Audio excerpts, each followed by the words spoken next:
Meanwhile, the federal government of Nigeria has reiterated its commitment to contributing to the Global Fund in the forthcoming 7th replenishment. Speaking at a press conference meeting on the replenishment, the Minister of Health, Osagie Anire, drew attention to the NHIS Act recently signed into law by President Muhammadu Buhari as one of the ways of the federal government in preparing for the 2020 target of the universal health coverage. Benedict Uko has more on the story. At a pre-conference meeting in Abuja on Thursday centered on the 7th Global Fund replenishment, the Minister of Health, Osagie Anire, who was represented by the Minister of State, Joseph Nkama, reiterated the need for all stakeholders to play their part. He also highlighted the federal government's activities in achieving universal health coverage come 2030. The meeting is important because it calls for our collective action to actualize our commitment to end HIV, TB, and malaria, and to attain universal health coverage by the year 2030.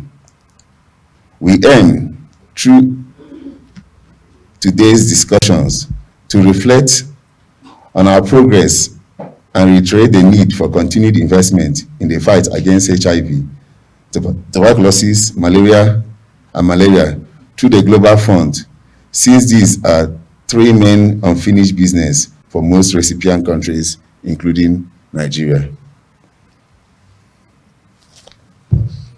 Nigeria has consistently had one of the largest Global Fund investment portfolios since inception of the fund in 2002, and in turn has committed over $38.79 million to the Global Fund.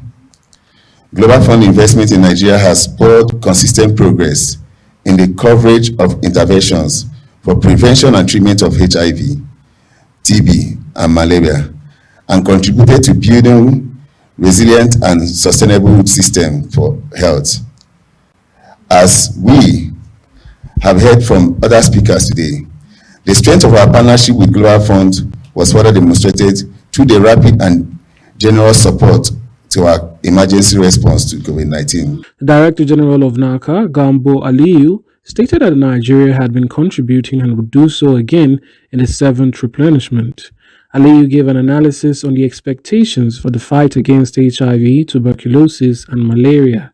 So we cannot determine what Nigeria is going to get at the moment until after the donation is realized and the target is achieved, before Nigeria knows what will be coming to Nigeria. For the last 20 years, Global Fund has been impacting and reducing the prevalence or the burden of malaria, tuberculosis, and HIV, as well as system strengthening.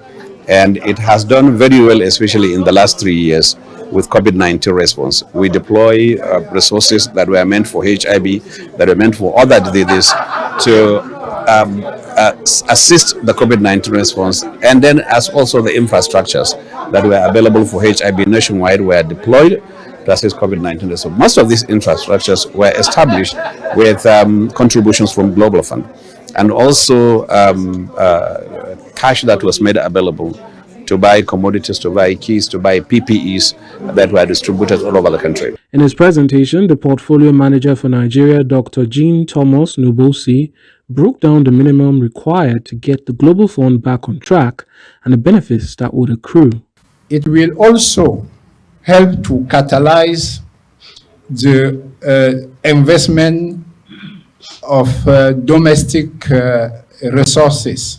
So we aim at catalyzing the mobilization of almost $60 billion of domestic resources.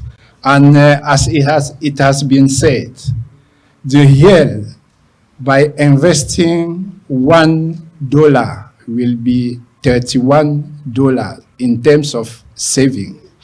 So this is really why we are happy with the mobilization that we are seeing around the 7th replenishment. Over the past 20 years, the Global Fund has invested more than $53 billion, saving 44 million lives and reducing the combined death rate from HIV, tuberculosis, and malaria by more than half in the countries in which the Global Fund invests. A seventh replenishment is expected to hold in the United States of America.